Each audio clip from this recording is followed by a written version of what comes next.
Cumprimento a todos com a paz do Senhor Jesus. Neste momento eu quero convidar a você, meu irmão, minha irmã, que está em sua casa, nos assistindo, para orarmos ao Senhor nosso Deus, e em seguida já estaremos partilhando com todos vocês a palavra do Senhor Jesus. Pai bondoso, em nome de Jesus, o teu Filho, oramos uma vez mais a Ti. Gratos ao Senhor por essa muito rica oportunidade a qual o Senhor tem nos concedido de estarmos em Tua gloriosa presença. Obrigado pela vida, obrigado pelo sustento, pelo alimento, obrigado, Senhor Jesus, por mais um dia a qual o Senhor tem nos concedido. Que a Sua graça, a Sua paz possa estar sobre nossas vidas, ó Pai. Nós pedimos que o Senhor esteja conosco neste momento, falando aos nossos corações. Aquele que está ouvindo neste momento a Tua palavra possa ser tocado pelo Teu Santo Espírito, ó Senhor. É o que eu te peço e agradeço no nome de Jesus. Meus irmãos, hoje nós vamos compartilhar brevemente da palavra de Deus com vocês no livro do profeta Jonas, capítulo de número 1. E como ato introdutório, vamos ler do verso 1 ao verso de número 3 e vamos estar, neste pouco tempo em que temos, discorrendo sobre essa história gloriosa, fantástica e sobrenatural da palavra de Deus, amém? Jonas capítulo 1, o verso 1 nos diz assim: Ora, a palavra do Senhor veio a Jonas, filho de Amitai, dizendo: Levanta-te, vai a Nínive, aquela grande cidade, e clama contra ela, pois a sua maldade subiu diante de mim. Mas Jonas se levantou para fugir para Tarsis, longe da presença do Senhor, e desceu a Jope, onde encontrou um navio que ia para Tarsis, pois pagou a sua passagem e desceu para dentro dele para ir com eles para Tarsis, longe da presença do Senhor. Essa história, tenho eu certeza que é de conhecimento de todos nós, uma história, como eu já disse, fantástica e sobrenatural, da forma a qual o Senhor nosso Deus, Ele age na vida desse profeta. Nós vemos em que Jonas recebe uma mensagem clara e objetiva da parte de Deus. E a mensagem era: levanta-te e vai a Nínive, aquela grande cidade, e clama contra ela, pois a sua maldade subiu diante de mim. Aqui nós já aprendemos claramente que a palavra de Deus, a mensagem do Senhor para as nossas vidas, ela é clara e ela é objetiva. Ela não é cercada de muitos mistérios ou de uma compreensão impossível para nós, mas a mensagem de Deus foi objetiva para Jonas, dizendo: você precisa ir a esta cidade de Nínive e anunciar a ela as suas maldades, pois eu, o Senhor, não estou contente com o modo de vida em que aquele povo está vivendo. Então, o que Jonas faz? Ele procura fugir para uma outra cidade. Nínive está de um lado e Tarsis do outro, totalmente oposto. Ele desce a Jope, compra uma passagem para Tarsis, e a Bíblia deixa bem claro, a narrativa bíblica, em que ele tenta fugir de diante da presença do Senhor. E aqui eu quero fazer mais uma observação: quem é que pode fugir diante da presença do Senhor nosso Deus? O salmista vai nos declarar no Salmo 139, de que é impossível para uma pessoa fugir diante da presença do Senhor, pois ele diz que se ele fizer a sua casa no céu, o Senhor certamente ali também está. Se ele descer às profundezas do abismo, o Senhor também ali estará. Ou seja, é algo impossível para mim e para você fugir diante da presença do Senhor nosso Deus, pois os seus olhos estão em todos os lugares, a sua presença está em todos os lugares. O Senhor, Ele contempla tudo e a todos, e por isso que é impossível fugir diante da presença do Senhor nosso Deus. Eu não sei em que situação está a sua vida concernente ao seu chamado, à obra de Deus em sua vida, mas se você tem tentado fugir de diante da presença do Senhor, eu quero te dizer que isto é uma missão impossível de ser realizada, de ser concretizada, pois diante da presença de Deus ninguém pode fugir ou se esconder. Por isso que se faz necessário então darmos ouvidos à voz do Senhor nosso Deus, atender ao chamado dele em nossas vidas.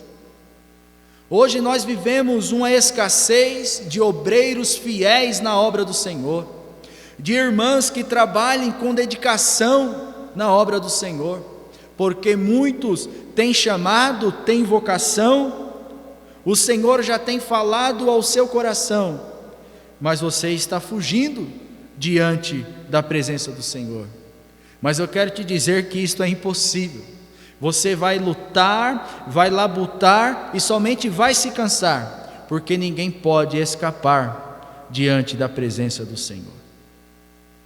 Então toda essa história agora vai se desenrolando.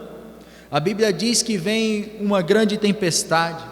Aqueles homens marinheiros acostumados já com o seu trabalho, com o seu serviço, começam a lançar as cargas do navio no mar, para poder aliviar o peso daquela embarcação, e todo esse trabalho então é em vão, não tem resultado, o mar ainda está cada vez mais bravio, a tormenta está se aumentando, até que então eles decidem lançar sorte sobre si, e descobrem Jonas dormindo tranquilamente no porão desta embarcação, como que se nada tivesse acontecendo. Jonas estava alheio, como quem diz: eu consegui escapar diante da presença do Senhor, não vou cumprir o propósito de Deus em minha vida, não vou para Nínive, vou para Tarsis. Muitos de nós estamos vivendo sossegados, tranquilos, achando que o Senhor não está vendo a nossa posição de comodismo, o nosso sossego, o nosso sono da indolência, a nossa negligência quanto à obra do Senhor. Talvez a sua pergunta seja: mas irmão, nós estamos em um contexto em que estamos vivendo uma pandemia. Mas eu quero te dizer que a obra de Deus, ela não pode parar, e ela de modo algum vai parar. O Senhor, Ele não precisa de circunstâncias favoráveis para poder operar em minha vida ou em sua vida. O Senhor não precisa em que a situação esteja tranquila, calma, sossegada, em que o mundo esteja supostamente em ordem, para que Ele possa realizar uma obra na vida de alguém. Não precisa de nada disso. Jonas agora declara tudo àqueles homens: olha, a culpa de tudo isto é minha. Eu estou tentando fugir da presença de Deus. Eu estou tentando ir para Tarsis, enquanto o Senhor me mandou ir para Nínive. E essa tempestade sobreveio sobre vocês, sobre nós, por minha culpa, por minha causa. Não espere que a tormenta chegue em sua vida para que você possa atender ao chamado de Deus. Não lute contra o Senhor. Não lute contra o chamado de Deus sobre a sua vida, pois fiel é o Senhor que chamou você para a boa obra. E o interessante é que cai o temor no coração daqueles marinheiros, daqueles homens. Eles ainda relutam para poder lançar Jonas sobre o mar. Olha o que vai nos dizer o verso de número 14. Por isso eles clamaram ao Senhor e disseram: nós te rogamos, ó Senhor, nós te rogamos, que não nos deixe perecer por causa da vida deste homem. e que não ponha sobre nós sangue inocente, pois tu, ó Senhor, fizeste o que desejavas. Olha que já cai na compreensão daqueles homens, de que o propósito de Deus na vida de Jonas em ir para Nínive tinha que ser cumprido. Ou seja, não há quem possa lutar contra o Senhor. Quem é que pode fazer o braço do Senhor tornar atrás? Quem é que pode mudar o pensamento do Senhor? Quem é que pode invalidar aquilo que o Senhor validou? E a observação que eu faço aqui, neste momento, é que as pessoas que estão ao seu lado já reconheceu o chamado de Deus sobre a sua vida. Está falando: fulano, ciclano, você tem que trabalhar para o Senhor, você é vocacionado, o Senhor te chamou para esta obra, e você não tem dado ouvido nem a Deus, e nem a essas pessoas que estão dizendo: olha, o Senhor tem um chamado para contigo. Mais uma vez eu torno a dizer, a obra do Senhor é carente de obreiros fiéis, de pessoas dedicadas à sua obra, dedicadas ao serviço da igreja, ao servir ao Senhor. Mas muitos têm deixado de lado a vocação que o Senhor tem dado. Mas dura coisa é lutar contra o Senhor. É normal em nós vir a preocupação, os pensamentos de como será que irá dar certo? As possibilidades são contrárias, mas fiel ao Senhor, fiel é Ele que nos chamou. Agora lançam Jonas no mar, e quando lançam Jonas no mar, talvez algum deles pensaram que já estaria acabado, que não teria mais chance alguma para Jonas. Não, mas lá já estava preparado o transporte para Jonas chegar até Nínive. Não se preocupe como que você irá chegar a determinado lugar, não se preocupe como as coisas irão acontecer, porque é o Senhor que se responsabiliza dessas coisas.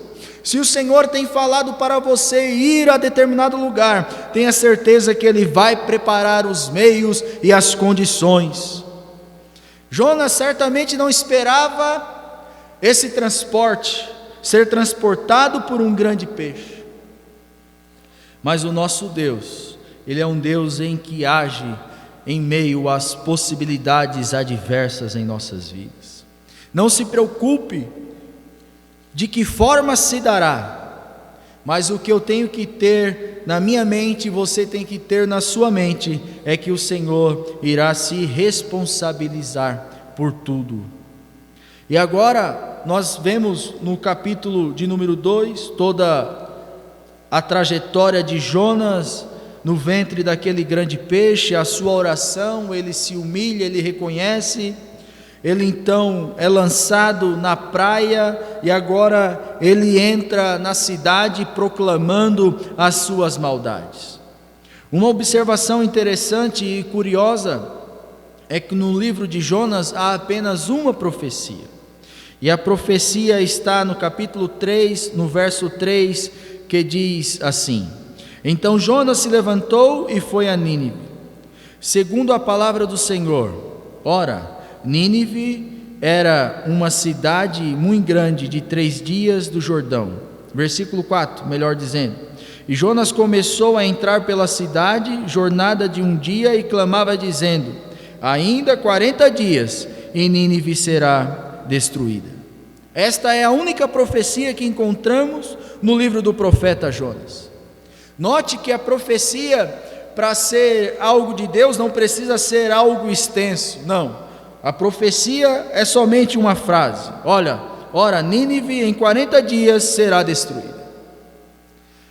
O que eu aprendo aqui é que Jonas, então, ele fala somente aquilo que o Senhor mandou ele dizer. Se o recado que Deus tem colocado em sua vida para você transmitir a outra pessoa é algo duro, fale da mesma maneira que o Senhor colocou no seu coração. Se é algo de exortação, fale do mesmo modo que o Senhor colocou no seu coração. Se é de consolo e refrigério, também fale da mesma forma. Pois a palavra de Deus, aquilo que vem direto do Senhor, não pode ser mudado. As pessoas então ouviram e temeram. O rei ouviu e também temeu e proclamou um grande jejum em toda aquela cidade de Nínive, em todo o seu reino. Agora as pessoas não comiam, nem bebiam água e nem os animais. E o Senhor então não faz mais o mal que havia dito que faria naquela cidade. O que me chama a atenção é no verso de número 2 do capítulo 4, que Jonas diz o seguinte. Vamos ler a partir do versículo 1 do capítulo 4. Mas isso desagradou muito a Jonas, e ele ficou enfurecido. E ele orou ao Senhor e disse: peço-te, Senhor, não foi esta a minha fala quando ainda estava na minha terra? Porque isto fugi para Tarsis, pois sabia que és um Deus gracioso e misericordioso, tardio para irar-se, de grande bondade e se arrepender do mal. Note que a palavra de Jonas foi a seguinte: olha, eu tinha dito ainda na minha terra ao Senhor, que não viria a Nínive, porque o Senhor certamente iria agir com misericórdia e bondade sobre este povo, sobre esta nação. Às vezes eu e você queremos que o Senhor haja com rigor sobre a vida de alguém, sobre a situação até mesmo deste planeta Terra, do mundo, achando que o Senhor, Ele não está vendo a situação. Não, Ele está vendo tudo, Ele sabe de tudo, tudo está no controle dEle, tudo está de acordo com a vontade do Senhor. O rigor e a justiça também pertencem a Deus. Ora, a minha obrigação e a sua obrigação é falar do amor de Deus. Agora, a forma a qual o Senhor irá fazer, irá trabalhar é com Ele, não é comigo nem é com você. Às vezes parece que nós queremos somente a justiça e o rigor de Deus, quando o Senhor Ele quer agir com amor e benevolência e graça. As lições extraídas neste livro de Jonas é que tudo acontece de acordo com a vontade do Senhor, e que Ele também age com graça e misericórdia para com todos. E que nós não devemos fugir do chamado de Deus sobre nossas vidas. Que nós possamos então atender à vocação a qual o Senhor tem nos vocacionado. Fazer aquilo que o Senhor tem colocado em nossas mãos para fazer. Esta pandemia, esta situação não pode ser desculpa para pararmos, para dizer que não há possibilidades, não tem como, não, tem sim, pois é o Senhor que irá preparar todas as condições, amém? Neste momento eu quero orar ao Senhor, agradecendo a Ele por essa oportunidade a qual Ele deu a mim e deu a você, de ouvir esta palavra. Eu quero orar ao Senhor, orando pela sua vida, para que o Senhor também possa abençoar a cada um de nós. Pai bendito, em nome de Jesus, o teu Filho, uma vez mais, Senhor, agradecemos a Ti, pela sua palavra que é bendita, que é poderosa, que é viva e que é eficaz, que toca em nossos corações. E eu tenho certeza que assim como o Senhor falou comigo, o Senhor falou com os meus irmãos em suas casas. Ó Pai amado, que possamos dar ouvido à sua voz, atender ao seu chamado em nossas vidas e fazermos a sua vontade. Senhor meu Deus, abençoe a cada família, a cada irmão, a cada irmã. Ó Pai, oramos também em prol do nosso irmão José Brandão, que o Senhor continue trabalhando em sua vida, restabelecendo a sua saúde. Ó Pai eterno, que a sua paz, a sua bondade esteja sobre nós. É o que eu te peço e agradeço em nome de Jesus. Receba a bênção apostólica nesse momento.